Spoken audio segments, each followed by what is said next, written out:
Welcome back to the team room, everybody. We are here. We got the whole team, and Fernando Lopez Medina. We were just talking about his Instagram. You're not kidding about cussing. This one's going to be an adults only one. I love how in the middle of your email description we got an F word in there. That's pretty good. So YouTube, you're on the ball for demonetization today. So what's up, everybody? Welcome back. We're glad you're here. We brought our friend on, Fernando Lopez Medina, which I said I was going to screw up, and I did. He's got a long story from second bat through, the SF groups and on to some other stuff. But, man, like always, we just wanted to bring you on the podcast and sit down and have a chat with you. So welcome, man. What's up? How are you? Hey, how's it going? I appreciate you guys giving me the opportunity, man. Obviously, means a lot. And nice to meet you guys, finally. Yeah, man. Yeah.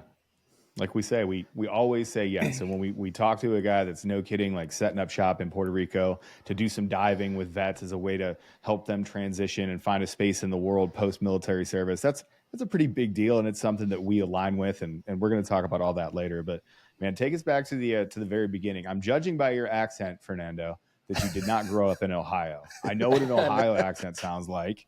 And I know where that's so. Man, what led you into the United States military? Like, where did you start? What's your origin story? So I grew up in Puerto Rico, right? I was born and raised in Puerto Rico. My dad was a cop, and I always wanted to join the military, right? I always wanted playing video games and like watching movies. I want to be one of the cool guys.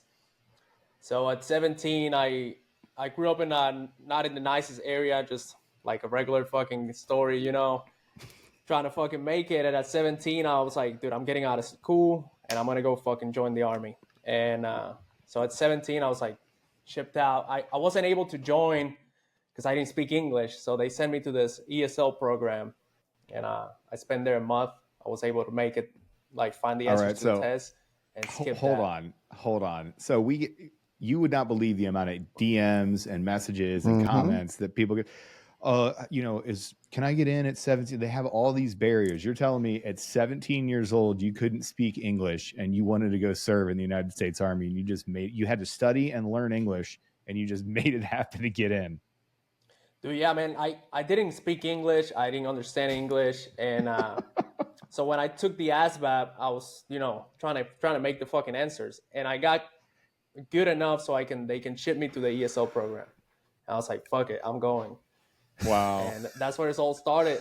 I got to, I think it was San Antonio, Texas, Lackland. And they were like, you could be here a month or you could be here 6 months. And I was like, dude, I'm not staying here 6 months. Yeah. Don't talk about San Antonio like that. Pipeline is so. Don't talk about San Antonio. Don't you dare say that about San Antonio. Everybody here right now, at least Trent is living there. Like, what the heck are you doing, man? Don't you ever talk about San Antonio? That's military city USA, lockdown. baby. We were in complete lockdown. All right, San Antonio's nice. All right. But we were in complete lockdown. It was like basic training over there. It was like drill sergeants and all that. I was like, dude, I'm not spending 6 months in here. ESL program, did they offer it to you, or was that as part of the kind of incentive to get you into the army, or how's that work? No, that was the only way I could get in. That was the only way I could get in, because like obviously I scored so low in the ASVAB because I didn't speak English. That shit, the whole thing was in English. I was like, dude, I don't know. It's like it worked out, man. It worked out. Yeah, apparently it did. Yeah. So was able to make it through the ESL program, and immediately over there I went to basic training, all that bullshit, and then got to the 82nd. I was regular infantryman over there. Yeah, Red Devil, baby. Double A's, baby. Got them pocket aces. It was good. It was good time in the 82nd. Within 6 months, I was in Afghanistan, and at this time, I cannot speak English. Zero English. It was like broken. All you can hear is fuck after every word, because that's all I've heard from my team leader. It's like, hey, he's always yelling at me. That's all I know. I was gonna say, you sound like everybody else in the 82nd, then, right? Exactly. I know. What year was this, Fernando? Like, what time frame? That was 2011. August 2011 was when I got assigned to the 82nd. Okay. Yeah, got it.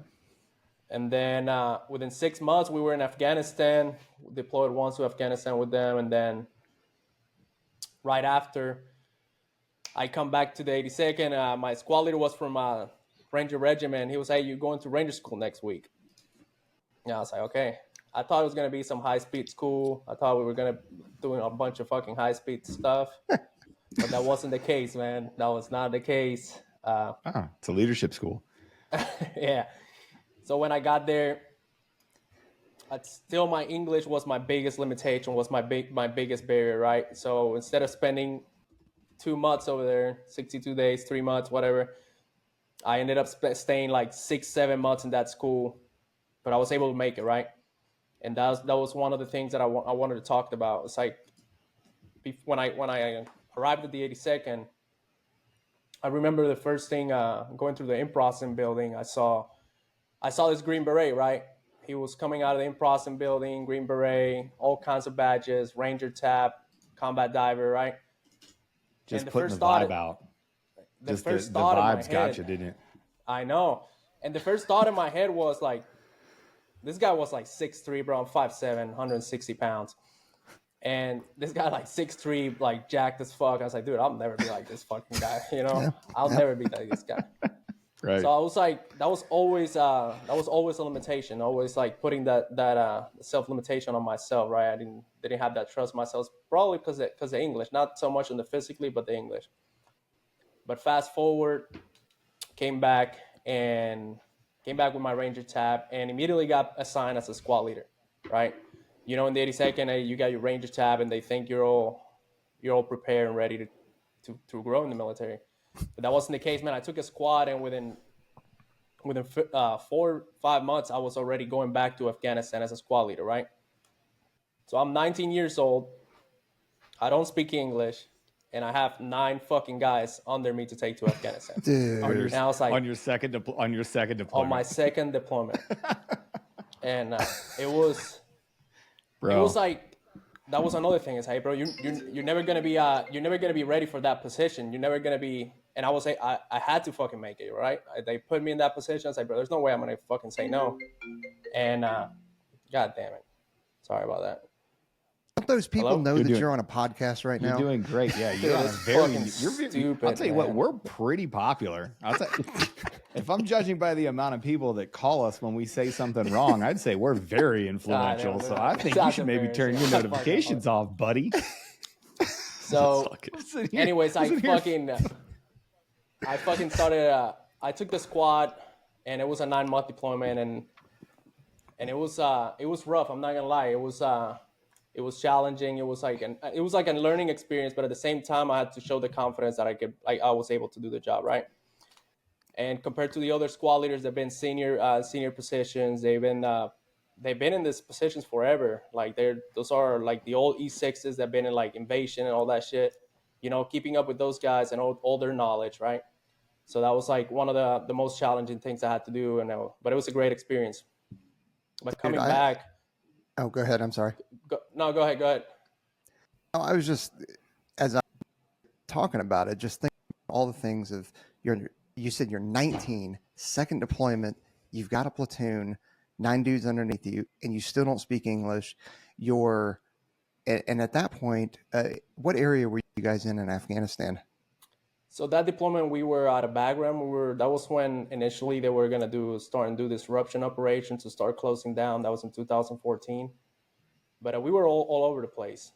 Went to I was there, Turkey, hi. Ghazni, Hi, everywhere. I was your CSAR team there. I was the team leader for the PJs during that entire time. So We probably trained it's- together because we used to do a lot of training with the PJs down there. I don't know. yeah, we had to cross Probably. paths at least once. That's crazy. Yeah. Okay. But it's just What's up? it's Good seeing you. impressive me because we get a lot of DMs about people saying or you know, and you guys too, everybody, whether it's the SEALs, Green Berets, Rangers, hey, I would have done this, and it's usually following. Sometimes there's some legitimate excuses, you know, like hey, medically DQ'd or something like that. But a lot of times people just they don't have the will to even try because they're too scared of failing.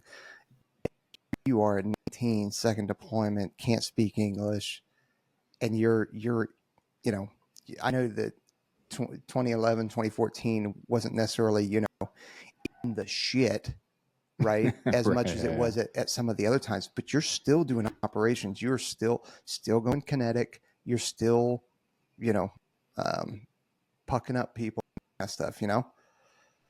Yeah, that's one of the biggest things that in the regular army, like, is that fear of failure, right?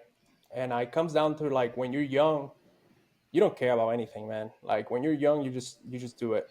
You just do it, like you just go. But as you get older, you start figuring out ways. Like, bro, I failed so much in my life that I cannot afford to fail again.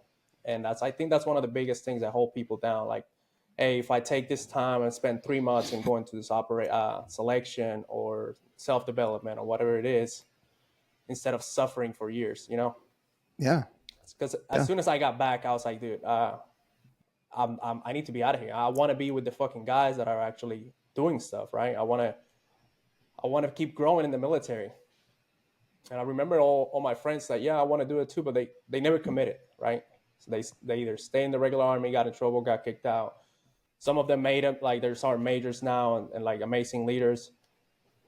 But like they all wanted to go, but nobody did it, you know? Because it was like there was something holding them back at the moment. It was with either family, and that's okay. But it was that, it was that time fear. we hold that ourselves fear, back. Yeah, 100%. Yeah. So go, I continue on, because I interrupted you, and you're in 2014 Afghanistan. So now it was 9-month deployment. We came back, and I immediately said, I want to go Ranger Regiment, right? I had a soldier that had a brother in Ranger Regiment and was telling me all the stories. Like this is what I want to do, right? So went to Ranger Regiment, made it to RAS, and 2015 I landed in 275. And it was like it was a shock, right? It was a culture shock because I was a new guy. They're money bat boys. You better watch out, dog. I know. It was watch out for them too. It was a different mentality when I got to that place, right? It was completely different. They train different, they think different. And it was like starting from zero again. I was a new guy, right? And I got assigned as a team leader. I was an E5 with my Ranger tab, so I got the position of a team leader. And it was about a year that it took me to like really transition, right? Obviously learn the new tactics, learn how they train, learn their fucking standards, and perform it up to their standards. And that first year was, obviously I'm still fighting through my English barrier. I'm still trying to learn. And one of the things that one of the biggest lessons I learned during that period is like as a leader, you have to completely drop your ego, man. If you don't know something, like it doesn't matter who you are. You have to really look at yourself and like think is like, if I don't know this, how can I get the answer? Obviously, being an import, I was being tested every day, right? Everybody was checking me out. If not, I was going to be RFS. And I was like, I had that fear. Can you explain what RFS means? Yeah. So RFS is like release for standards, right? Special Operations Unit or the Ranger Regiment, they had this thing where it doesn't matter who you are, it doesn't matter what rank you have, it doesn't matter how old you are, how long you've been in the unit. If you're not performing up to standard, you're out of the unit. And the standard is written down on a blue book, and it's clear as fucking water, man. Like if you don't meet the standard, you're out. That's it. So you're saying that you could be a hardcore Ranger with deployments, and if you don't make the standard, you can still get kicked out? Yeah, you're back to the regular army, man. Yeah, no kidding. It's like we say every time. Like it's a lesson that we just harp on here. Like you've never made it. You know, you rent, you don't own anything. You know, that rent's due every day, sort of thing. I'm glad that somebody finally came on, especially a Ranger, to come on and say, hey, no, we'll still kick you out. You can suck, and we'll make you leave. Sorry to interrupt. 100%. That's one of the things they preach a lot. They say all the time is it's easy to become a Ranger. It's hard to stay in the Ranger Regiment.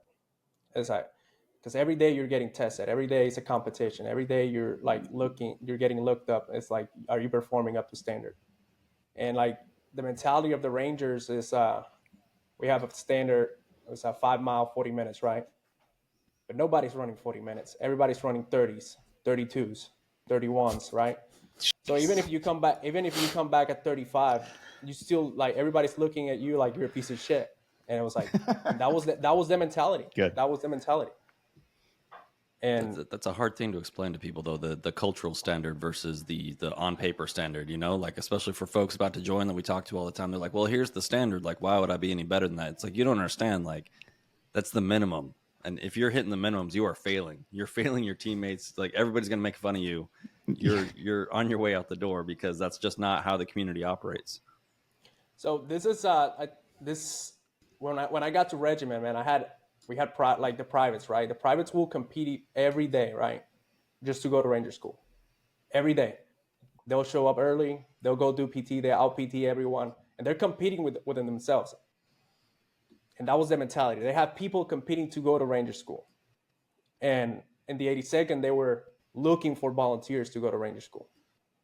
And it's like, these guys are fighting. Like, no shit. They were like, they will fight to get a slot to go to Ranger School. Well, because you're treated so well as a private in the regiment, right? Without yeah, time. And it's that's why. That's usually it. Yeah, 100%.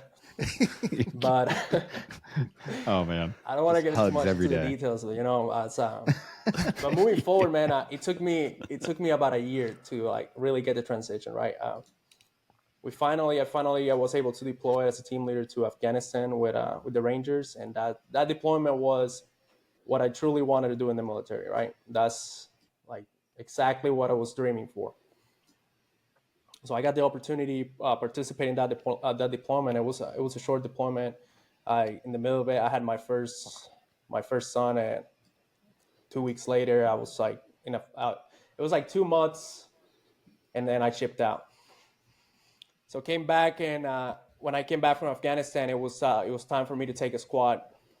Fast forward, my English by this time is getting better. I'm getting confidence. I'm getting schools. So you can't just pass the first deployment where you get to do all the fun stuff and not say anything about it. Come on, bro! Best deployment ever. Everybody's gonna be like, "Oh, he became a ranger." Like, a lot of people don't know what rangers actually do, and then you're like, "I finally got to do all these things," and you're like, "And we're just gonna leave it there." It's like, come on. So I'll talk a little bit about it. I don't like to get into much of the details about like the deployments and stuff, but right. When I was in the regular army, we were more like we were treated like pigeons, right? We were like, "Hey, go walk." Go see what you can find. Go do this fucking mission with no purpose, right? You feel like you have no purpose. You're just doing what you're told. You're asked, and you're like, shut the fuck up, right?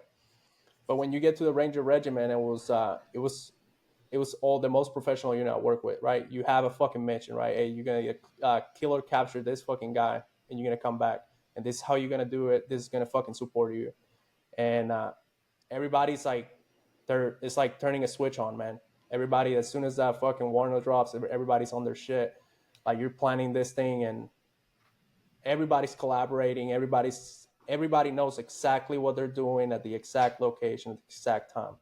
Well, and the regular army was, what the fuck are we doing, right? We're just walking. Nobody fucking cares, and it all comes down to the fucking mentality. It's like these guys volunteered to go to fucking war with the fucking best unit to go do the best missions, right? They train like the fucking best, and it showed, right? One of the things prior to that deployment that really fucking got into my head was how everyone every day in the Ranger Regiment was training.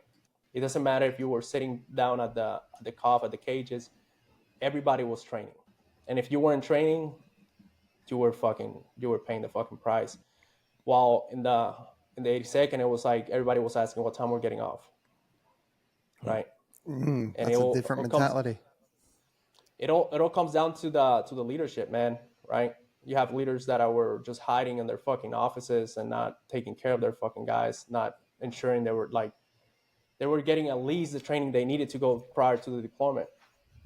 Because it's just different mentality, man. I was talking with my old commanders about this in one of the previous podcasts I did, and we call it like the warriors mentality, right? Everybody's trying to be better.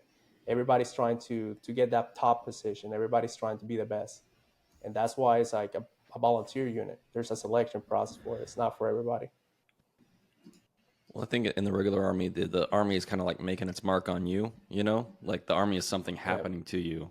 Where like when you get to the Rangers or like the Green Berets, like you're making your mark on the army, you know, like you're going 100%. Out there to see how far you can push this thing and how, you know, how good you can get at your chosen profession, because you know, at the end of the day that it's all going to come down to, you know, you or it could, and you're surrounded by those people too, and it's intoxicating, you know, like it just both environments are intoxicating, right? You're surrounded by a bunch of people that just want to get off at 2:00 and go home, and it's really easy to fall into that.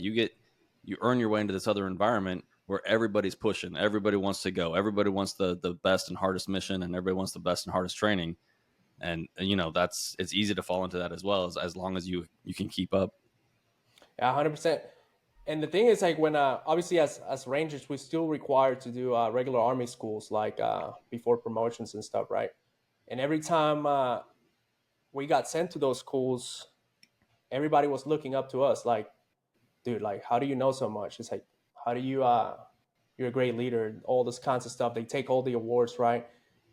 And it shows, man. It shows like all the training that you put into yourself, into your self-development as an NCO, and it shows, man. And it's great. It's great having a positive influence on someone that that's in the regular Army, right? That you go back to those units and they're like, bro, I want to be with guys like think like you and train like you.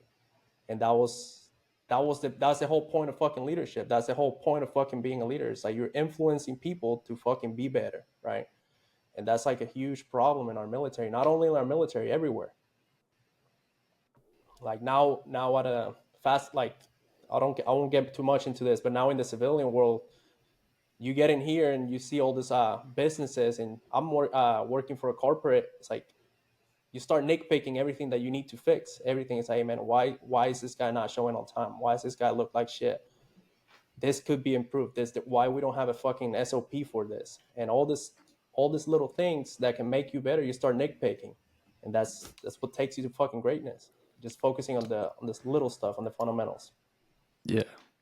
Yes. Sorry, I derailed the story chronologically because I wanted to go back and just make sure that everybody understood the kinetic nature of what you did on your first Ranger deployment that made it all worthwhile for you. And then you were moving on, and I jumped in. So if you want to move on from there, that's awesome. So I came back from the Ranger deployment. Then I went took a squad and deployed to Syria with the Ranger Regiment as squad leader. And this was a completely different deployment, right? We went from being from being with a strike force to being with just like 12 Rangers and doing other mission sets. And I got to experience I gained a lot more experience, right? And while I was in Syria, I was like, you know what? I felt confident enough. I felt like I had my English gotten better at this time. I'm a Ranger squad leader. It's like I'm just gonna go to SFAS. It's like and go get my Green Beret. And I think that was the point in my life where like that limitation was like, this is nothing. Like I can make it, right? And so the middle deployment, I decided, hey, I pulled my SFAS packet. I come back from that deployment, and 2 months later, I chipped out to SFAS. And it was cool to see, right? Not having that limitation on yourself, not having that that worry that you're gonna make it, right? It's like ever since I shipped out, I said, dude, I know I'm gonna make it, right? And I thought, not being overly confident, but I was just I was confident on myself, right? I was confident on my fitness. I was confident on my English. I was confident on my leadership, my land navigation, because all those past years, I've been by this point, I've been like 6-7 years in the military. It's like, and it's been nonstop. It's like I think I'm ready. And if I'm not, I'll just go back, you know. So I went through SFAS and made it to the fucking Q course and super casual, just a couple deployments, you know, Ranger bat, you know, a couple deployments, team leader, super casual, just walk through SFAS. Anyway, like moving. You know what? You're really screwing me up here because we constantly people will hit us up and you get your classic like high school junior that's like, all right, bro, listen, I want to be a PJ and then a crow, and then I want to go work for the CIA, and then I want to be an astronaut, and then I'm going to be a surgeon. And you're like, bro, do you understand how hard it is to do each one of those individually? You're the guy that they're going to be like, no, I just want to, I want to get in, do some infantry time, and then crush Ranger bat, and then go ahead and get my Green Beret, and then just, I want to be a Space Ranger after that. Like, this is what we got to deal with now. No, there's a process, man. Obviously, there's obstacles along the way, but like, yeah, there's only like I don't know, man. I was young, but I was still young, you know. I didn't care. I was like, bro, I'm gonna go. How old were you when you graduated SFAS? Dude, I was probably like 27 or 26, probably. At that time, what is that? 4 deployments at the BAT and the 82nd, and then selection as a Green Beret. Yeah, It was That's dude, not too shabby. Pretty good candidate, I guess. My first 7 years, man, it was nonstop. Like I was, if I wasn't in the school, That's ridiculous. and Yeah. I'll be honest, there was schools that I had to fucking redo, but I was like, hey, I'm gonna fucking go until I get it. Like it's fun. Like it was like, yeah, I have to go. It sucks that you have to go over again, but like jump master, right? Like we had a jump master in the 82nd. I went twice, and the first time I like completely fucked up. The second time I fucking went, passed JMPI first try, but then they have this Get thing outta where here. you have to do this actions inside the aircraft, and they didn't have an aircraft, so PWAC, they baby. had yeah, and you have to come back months later and test on that. And by that point, I was already on RAS. I was already on Ranger Regiment selection. So when I came back, it's like, let me go test so I can show up as a jump master to Ranger Regiment. But at that point, I can't remember anything. I was too busy Right. like getting messed up in RAS, learning in RAS, right? And I Yeah. came back and I failed PWAC, so I had to go back to fucking jump master a third time. And I was like, dude, Wait. Why'd they make you go back to the whole course? Why couldn't you just refire PWAC? bro, because it's the 82nd. Like, I don't know what to Dude. say, man. Come on, man. You know, Aaron, as you, soon as- Aaron, you know the answer to As that. soon as I graduated that school, I knew the answer before it came out of my mouth. What an idiot! Oh my god, that's fantastic. Good for you. Just running circles, just do with your friends in a room upstairs in beautiful Georgia. Come on, man. But Shame the is point their, is, like, the point is, gate it's course. not easy, man. Like if you look at It's not. back of my the story of all the schools, like look at like Ranger School, man. Ranger School is 62 days. I was there for fucking 6-7 months, right? But it was the same mentality. It's like it doesn't matter how long I stay in this school. I'm gonna make it. Eventually, I'm gonna make it, right? Sure. And obviously, in Ranger School it was like English, man. Imagine fucking you're hungry, you're tired, right? You're not sleeping, and like at 4 a.m, they call you to be the PL on a fucking action zone and objective, and you're like, bro, this was no shit. What happened? I was like, all right, call my roster number, and I told him, dude, like check your shit because that can't be me. I cannot be the PL. I'll fucking be a squad leader, but I can't be the fucking PL. It's Bold like, no, move it's to you. go It's to the like, instructors, be like, "Hey, your list is fucked up." Nah. dude, Yeah. Hey, dude, I know that. I know. 18 years old, not speaking English, and you give me a planning PL. Like, come on, man. Like, Come on, dog. Come on. like, but yeah, I recycled mountains and made it. Then the next time I like crushed it. So it's like going through the process. Like as long as you stick to the process, you're gonna make it. Like sometimes it's not gonna go your way, right? I wanted to get out of that school in 62 days, but it wasn't for me. But that brings you to the group. I mean, here you are, like, all of those things led up to you being successful going through the Special Forces pipeline, and then obviously going. So, did you go to 7th Group right away? Did you? I mean, obviously, like as a native Spanish speaker, that makes a ton of sense. But yeah, so I went to I got to 7th Group around 2020, and obviously I got there, and during my first deployments with them, it was I finally felt so confident on teaching what I knew in Spanish, right? Because it was my native language. That I think that was the 2 deployments with them was the most successful deployments for me in regards like leadership, right? I speak Spanish. I'm a fucking proficient. I was the senior Bravo, and I felt super confident, super proficient, and my performance was. I think it was like the best performance I had in my military career, right? mm-hmm. And it all came down to like that specific barrier. It was all like the language, and I think that was one of the points in my career where I hit a wall, man. I'm not gonna lie. I found myself like I prioritized my work, my being on that position, right? I was on a leadership position. It's like I don't have time. I can't go to the fucking doctor. I can take care of myself. And that was like the wrong fucking mentality that took me there, man. And that's like one of the things I want to talk was like about like leaders, man. Like you have to take care of yourself. Like, if you're not taking care of yourself, you're gonna hit that point where there's no fucking coming back. You're gonna have to step out. Like you have to take this shit seriously, man. I came back from my my second deployment, I think I can no, my first deployment, I was in El Salvador. I came back, and I was having a lot of fucking issues, right? And one of them, I was like, I was angry all the fucking time. At this point, I'm like angry all the time. I'm with a fucking bunch of fucking good ass dudes. I'm in a great ass fucking unit, but I'm fucking angry, you know. And I don't know what I'm angry at, you know. I'm like freaking out, like you couldn't tell me shit, bro. To be honest, and I was like, that's when I started to the fucking decline as a fucking leader because I wasn't taking care of myself and my mental health, right? And I came back. We had an incident, and I got moved from teams, and I got moved into the dive team. And the dive team sergeant said, "Hey, you can come to my team, but you have to go to dive school." And I was like, "Okay." Oh God. Oh I God. was like, I'll go to fucking dive school. Man, you're just gonna get the whole experience. Did you go to free fall? Were you on a free fall team before that? No, free fall. No? I never was on a free fall because during the Q course, it was during COVID. So Sure. Yeah. they took Oh, all what that a shit terrible away. time. Yeah, for Yeah, sure. no, I want it. Like that's one of the schools that everybody wants, right? And it's like, Sure. I gotta fucking And get it's it. sexy as hell. It's really it's more trouble than it's worth, to be quite honest with you. It's 8 hours worth of a day for 35 seconds full of sheer terror. So you're getting ready to go to dive school. How old are you now? You're getting ready to go to dive school. Did you have to go through pre-dive? I assume Yeah, 7th group had a pre-dive.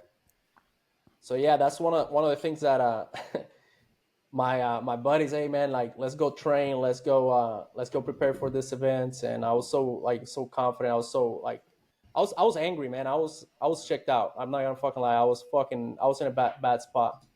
So I was like, no man, I grew up in Puerto Rico. I know how to swim. I'll be all right. That was my mentality. Just walk into the dive. Listen, as a guy that's been to dive school, that's not going to work. That's no. that's bad. I tell you exactly what happened. I showed up to pre-dive, and I'm getting fucked up. I am the worst fucking student in there. I can't even do a 50-meter underwater.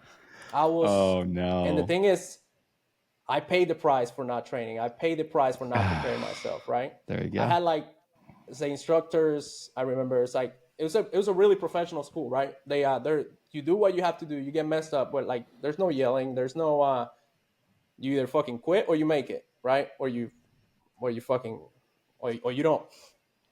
Right. And the first 2 weeks, man, everybody was getting out of the pool, and I couldn't fucking complete an event to save my fucking life. I'm fucking panicking on the water. They're fucking me up. And I was like, you know what? We're just gonna spend some extra time with you. And everybody was leaving for lunch and going to do their surface swims, and here I am in the pool just doing extra training. Like, you know what? You can do the bobs, so you're gonna stay in the fucking pool and you're gonna fucking do bobs for fucking 2 hours. There was one time that was like, you're gonna do like 300 bobs or something like that. I don't fucking remember. And I was like, I should have listened to my fucking friends. I should have prepared for this fucking school. Like, I remember getting home. I was like, bro, this fucking sucks. It's not an easy school, man. It's not an easy school, and if you go unprepared, you will fucking fail. Like, bro, and the thing is, like, you failed, and you probably won't back. I'm going to interrupt you.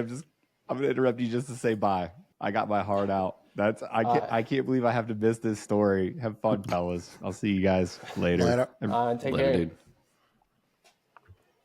Continue, so, like, man.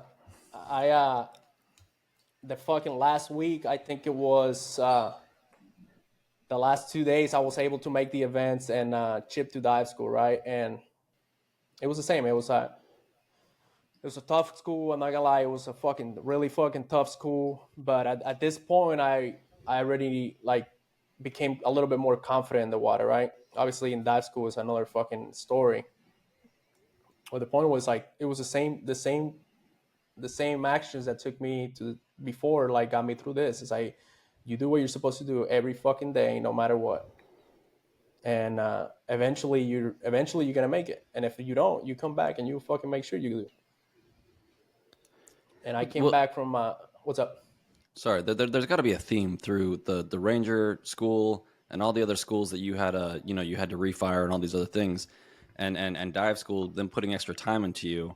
what about your attitude made the cadre at all these schools keep giving you chances and not just kick you out? Because like you had to have seen a lot of people, especially like the Ranger School and all these other things, where people maybe had similar performance as you or similar struggles as you, that they were just like, you're not invited back. Like, you need to go away and come back later. Like, what was it about your attitude or whatever that made them want to put the work into you and keep you in these courses?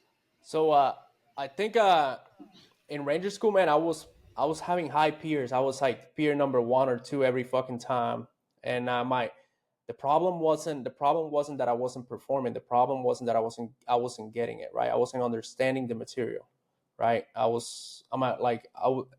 And it all goes down to your fucking leadership, man. You have to drop your ego and like, hey, bro, go back, look at yourself. Where are you fucking up? And when you do that, you realize it's like the cadre is just there for a fucking reason. They're there to fucking teach you and grade you. You either make the standard or you don't. It doesn't matter if it's an asshole. It doesn't matter if it's unprofessional. It doesn't. Listen, if you do what you're supposed to fucking do, you will fucking make it eventually. And it was a mentality, man. I guess it was the mentality. It was like, hey, go back, look at yourself, and no matter what, it's like you have to perform. Like that's something I'm proud of. As man, I never failed a fucking set of peers, right?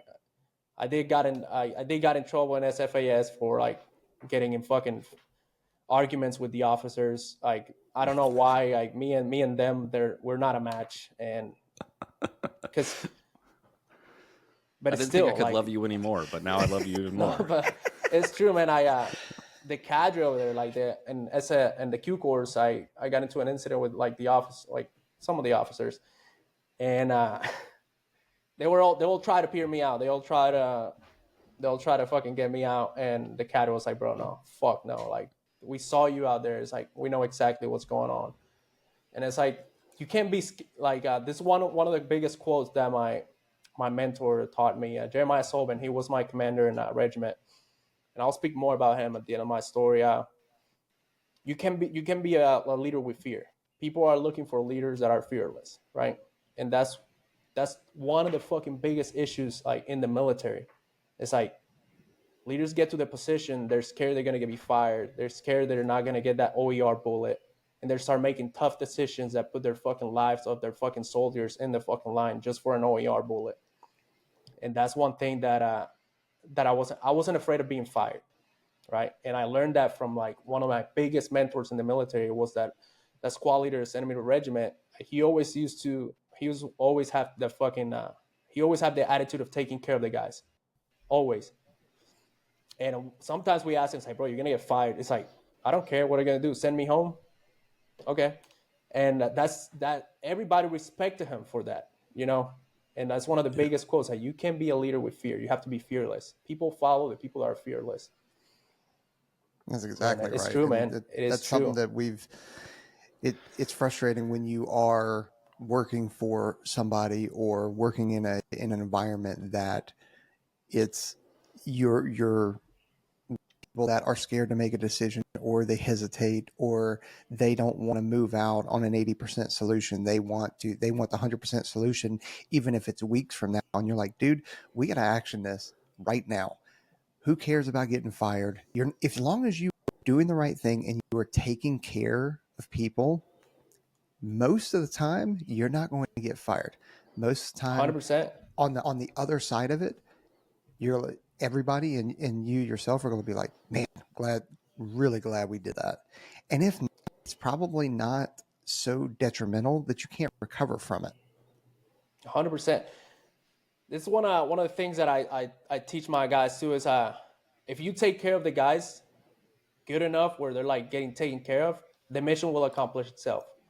It doesn't matter what it is. Like, people will go you the extra mile just because you're taking the fucking care of them.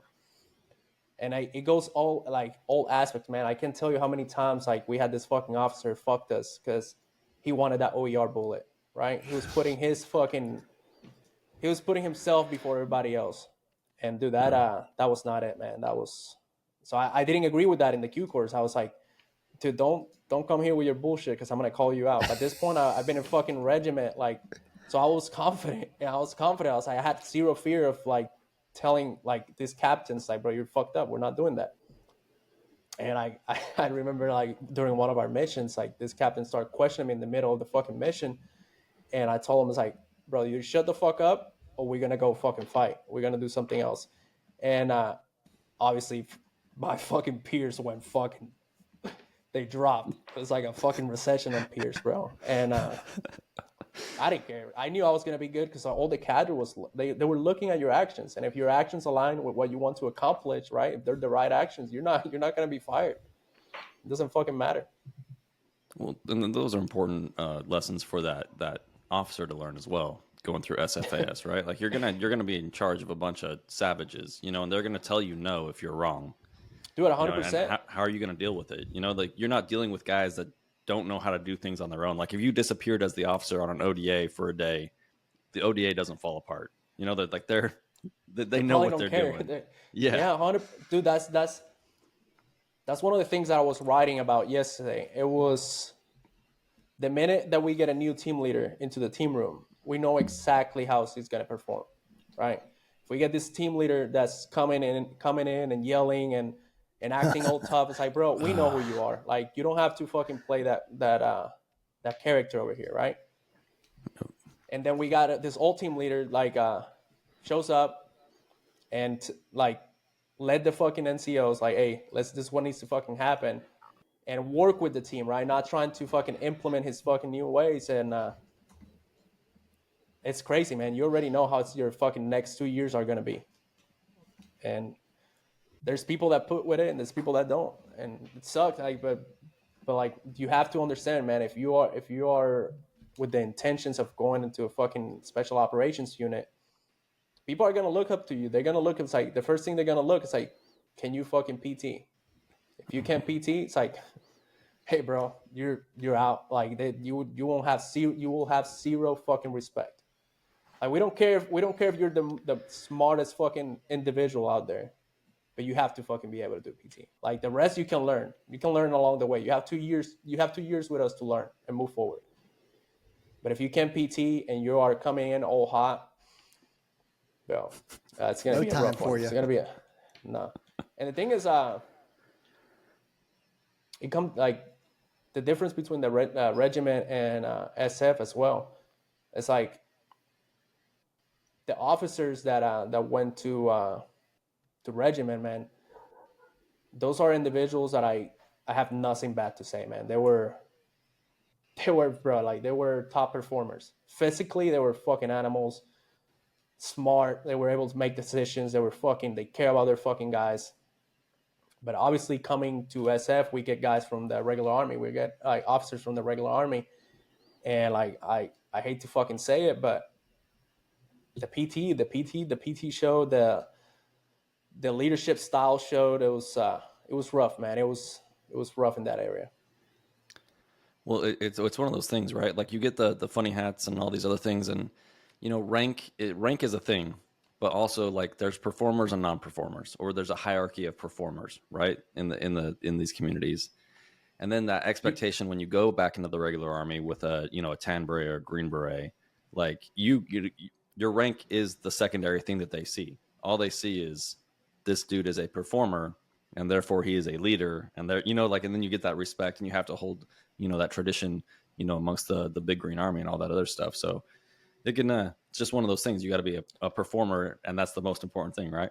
100%. Like, rank is only going to protect you so far, man. Rank is only going to protect you like until you get some guys with some experience, right? And it's like having that imposter syndrome, right? You start getting that imposter syndrome when you, like, those officers probably get that imposter syndrome the minute they get inside the fucking team room. And it all has to do with the fucking actions. What actions are you doing behind the fucking closed doors that are putting you in that position? And nobody's gonna fucking respect you, and they can see through you, man. It's crazy, man. And but you earn that respect when you're like, for example, I was super confident in 7th group, right? I was crushing my career in 7th group, like as a leader. But I was failing at leadership at my house, right? I was failing in leadership with the guys, like the guys that were under me. And even though I was performing, right, I was performing on PT, I was performing on my missions, I was performing on my training, there was something that wasn't aligning with my actions, right? And it was all my fucking, I'm not even gonna hide. It's like play hard, drink hard, or like work hard, play hard, right? Yep. And I was not the fucking model. I was not that person that was wanting. I was not influencing them the right way, right?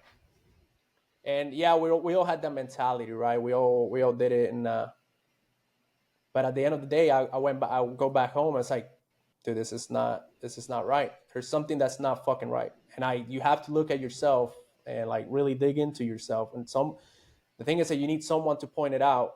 Like your fucking real friends are gonna tell you, bro, you're fucking up. You're fucked up. Yep. It's not gonna be your fucking therapist. It's not gonna be your fucking. It's gonna be your closest fucking friend that tells you, hey, you're fucking up. And when that happens, right, your life's gonna fucking change, right? You're like, maybe I am fucking up. Maybe I'm the guy that's not leading correctly. Maybe I have to change his fucking actions, right? You can be a good leader at work and then get off and go be a piece of shit. You can't. It's not gonna work out for you. So Man, you're hitting all the I don't even know what it would be, all the tropes or whatever, because these are all things that we have either said or experienced or tried to articulate. Especially me, I try and articulate it, and I always fail at it. So, but you're doing really well with it. But so, oh man, that's you're working on projects now, right? To kind of help this, like I am, man. in leadership projects. So fast forward, man. I hit a wall, right? I transitioned out of the military, and like I remember being out of the military, I was like 3 weeks. I've been in transition programs. I was like, bro, I was fucking dead, bro. I'm not gonna lie. I was dead inside. I was like, obviously, this is the last. I've done this for 13 years. It's what I loved. I was going through relationship issues. My mental health was shit. My finances was shit. And I hit a fucking wall, bro. I got so fucking tired of trying to figure out on my own what was going on. At this point, I've been seeing it like therapists. I've been in like I was an inpatient. I'll say I was in an inpatient clinic for like 3 months, and nothing was helping, bro. All I had was these fucking doctors and just medicating you. All these doctors telling you, hey, diagnosing you with all kinds of fucking shit that you start believing that shit, bro. Yes, I had injuries. Yes, I got fucking shit going on, and I got it. But the thing is, like, I'm still alive, bro. There's still shit to fucking do. And there was a point in my life that I believed all that, right? I believed, like, they put all these beliefs in me there. I got fucking fat as fuck. I was laying on the couch, drinking every day. I was about to be out of the fucking military. And I didn't know what I want to do. I was like, bro, what now? You're fat. Your body's destroyed. You avoided going to fucking school for the fucking, because you were too busy to go. You wanted to fucking do all the cool shit, but you avoided taking care of yourself. You avoided taking care of your health. You avoided taking care of your finances. You avoided taking care of your fucking self-development. And that fucking hit. And it was like 3 weeks out of the military, I hit a fucking wall. I was like, bro, I already been through this transition program. They ain't doing shit for me. So I decided to fucking reach out to an old friend, right? And my friend, he was a coach. He was a high performance coach. His name is Jeremiah Sullivan, right? He was my old commander in regiment. And like the craziest thing, man, I posted about this a couple days ago. He told me, hey, listen, let's work together. You give me 6 months, and you won't even recognize you, like when you look back. So I was like, fuck it, let's do it, man. One of the things the first thing he told me is, you have to look at yourself. You are the fucking problem. You have to fix yourself. When you fix yourself, everything else will fall back into place, right? So cut out all the fucking bad habits, stop drinking, went back to going back to the fucking gym, bro. And my life started changing, right? I still don't have a fucking job. I'm out of the military. And I was like, dude, what am I going to do? It's like, hey, I started asking, it's like, bro, I started doing that. And while I was doing it, all the fucking veterans that were my friends that were hitting me up. They're like, bro, dude, you're fucking motivating me. You're fucking, what are you doing? I told him, like, bro, listen, this is what I got going on, right? And this is how I'm fixing it. And I explained that to him, and he's like, maybe this is what you need to do. So I started doing. I started helping out other people. I started helping out my friends.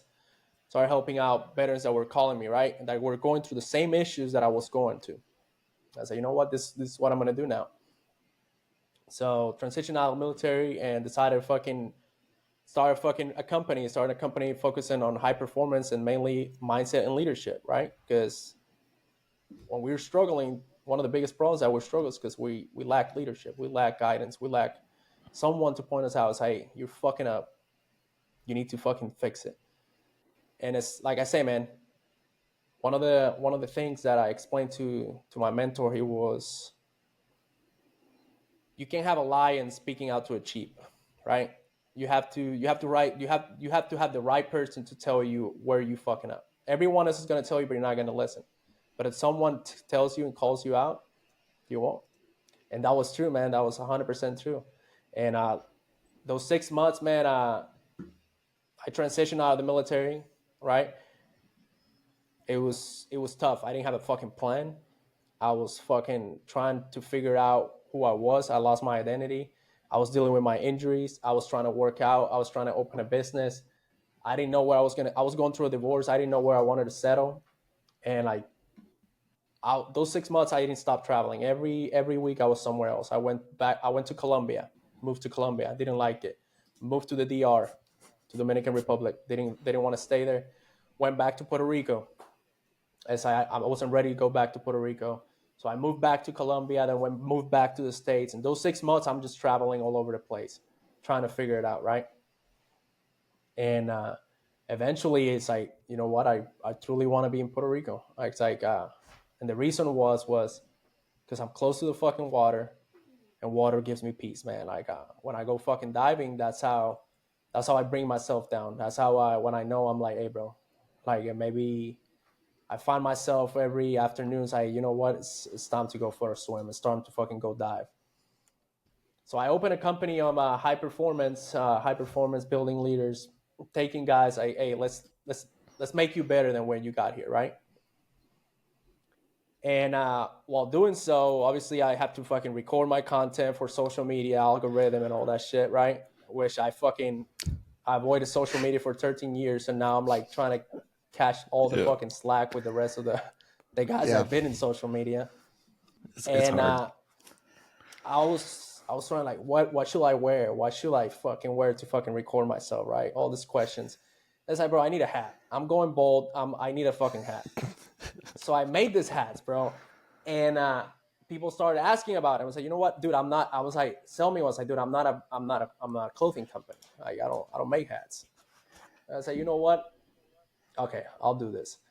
So I decided to say, I'm going to make these fucking hats, and I'm going to use the fucking profits to bring fucking veterans to Puerto Rico to come use scuba diving as an alternate therapy.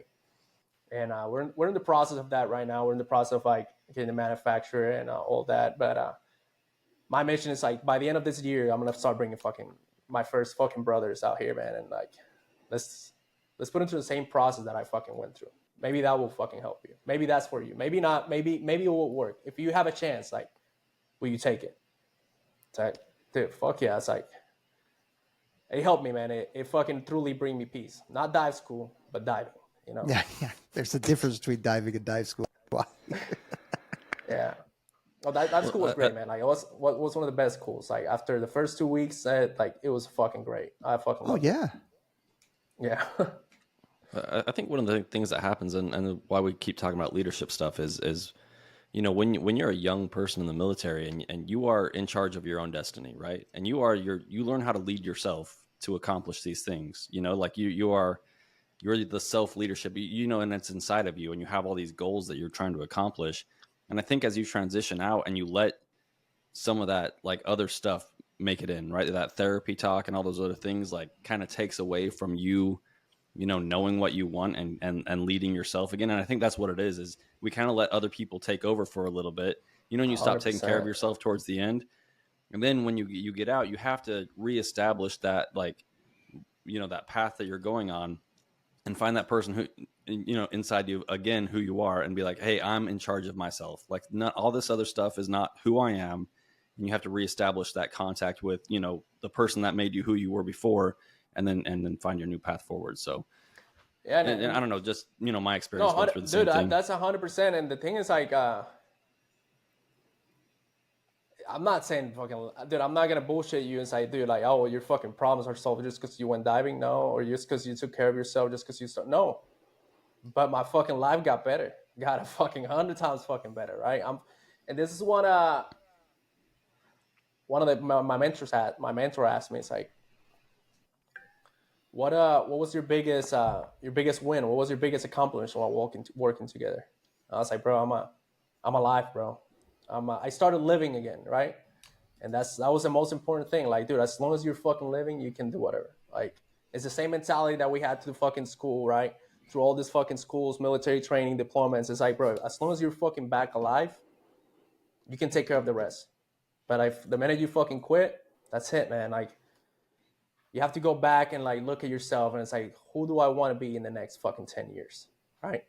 And if you're alive, if you have one person that fucking points in the right direction, it shows you, bro, if I did it, I can show you how to do it, so you can fucking do it yourself, and you can show others to fucking do it.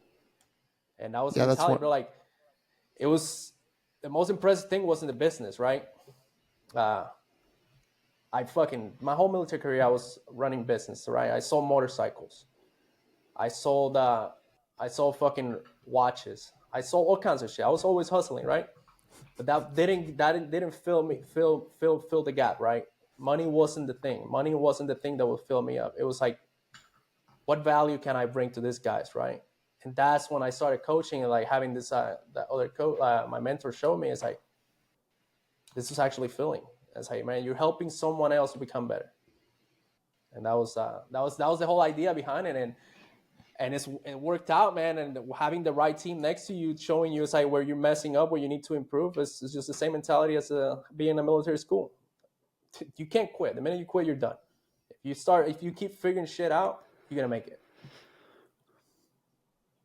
If you're still breathing, why quit? 100%. How many times have you heard something along those lines? No matter what, like, how's it going today? With your buddies in the suckiest of environments. It's like, breathing, bro. So let's go. Yeah, 100%. I can breathe. I'm not getting shot at. Nobody's dying right now. This problem or this situation isn't really that bad, and it's something we can handle 100%. easily.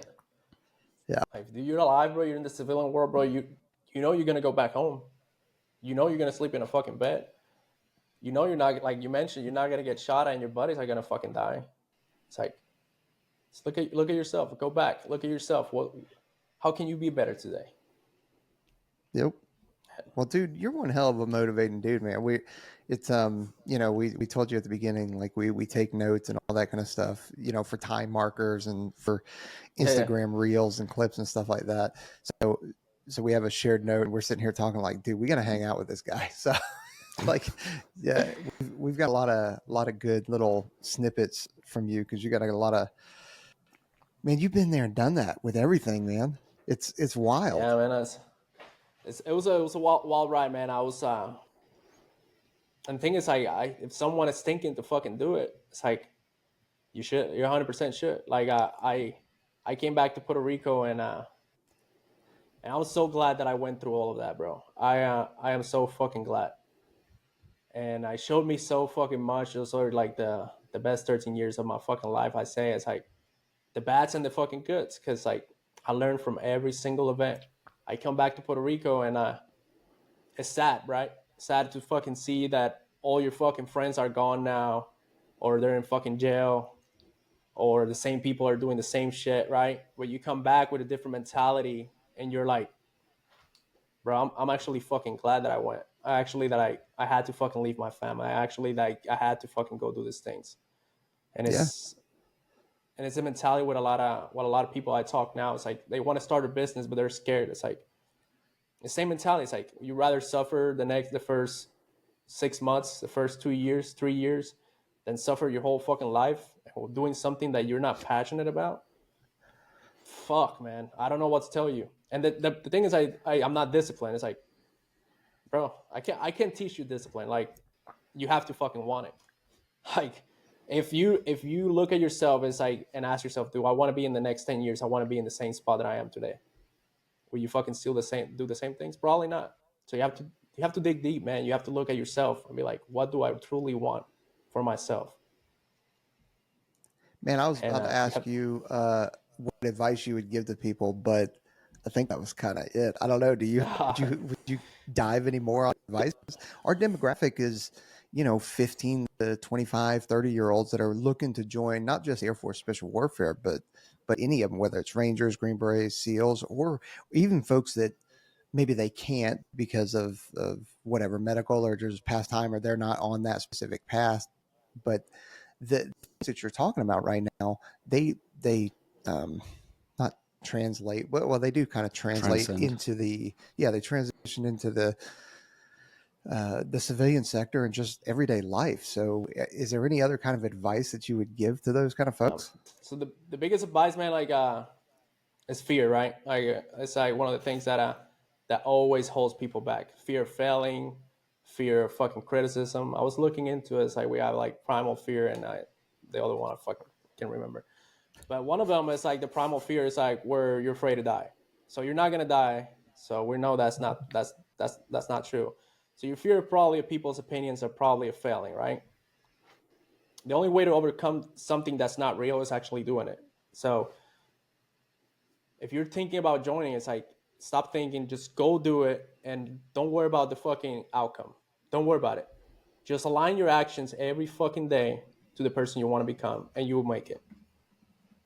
That's like the biggest fucking advice. Because if you're not passionate about what you do now, if you're not passionate, what's going to happen is you're going to keep running in circles, right? You're going to start asking your question every fucking day, and years are going to go by, and you're going to keep wasting time.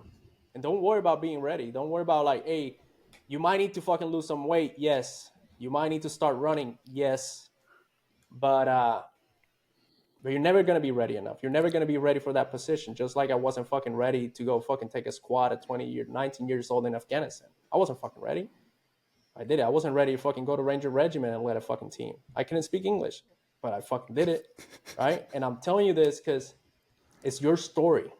It's your fucking story. You're the fucking person who fucking writes it, right? So how do you want to be remembered? Want to be remembered the guy that fucking sit in the fucking behind a desk 9 to 5 for 40 years and got a retirement? Or the guy actually that fucking did what he wanted to fucking do? So that's my biggest advice.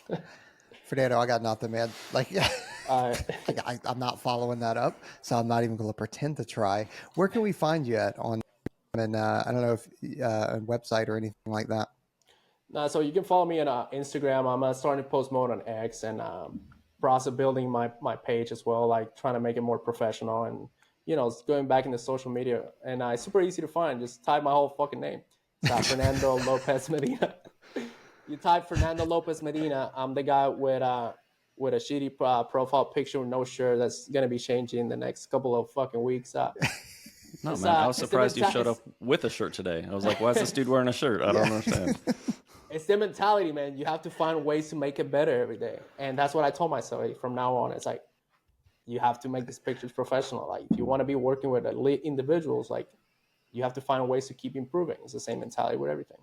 Yeah. You're not going to be ready to fucking start posting in social media if you're trying to start a business, like get on a podcast and talk.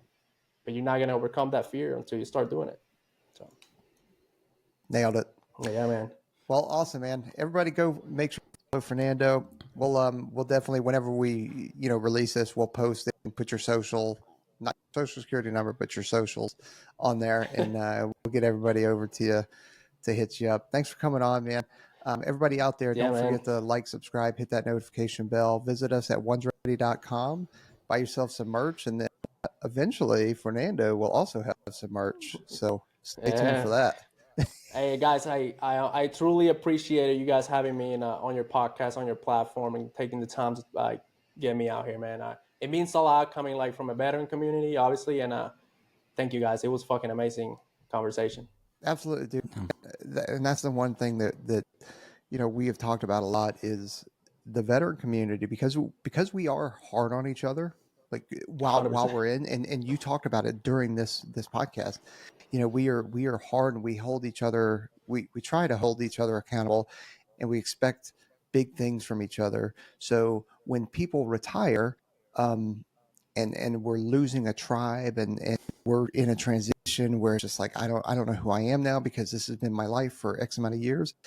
Sometimes you can fall into this negative, and you start just chucking spears at people and tearing each other down. And the one thing that we've got to do within the is we got to stop tearing each other down. We got to start each other's success and building each other up and propping each other up, because there's no reason for us to tear each other down. That's just my 2 Dude, cents. that's 100%, man. I want to jump on that too, man. Like, if you're a veteran and you come into like special operations, man, you have so much knowledge that can be passed down to fucking other people, like during your transition, man. And that's how you are gonna connect to your next position. That's how you're gonna find your next job. It's getting with all the fucking people you know. And if you don't know them, go out of your way and start talking to them. And you're gonna start like you'll be surprised all the connections, all the ideas that come out. And it's amazing, man. You have to get out there and start talking to people. And if like it's crazy that your fucking brothers that were in the same units with you are the ones that are gonna help you out. How they're gonna help you grow. So make sure you're like reaching back and checking on them too. Yeah, you got to stay connected with dudes. So 100%. yeah, Fernando, have a good one, Well, dude. it was And nice to everybody meet out, you guys, and we'll be in touch. Thank you again. definitely. Everybody out there, like I said, like, subscribe, hit the notification bell, visit us, buy some merch, and we're out here. Later. All right, brother. Trying hard. Later.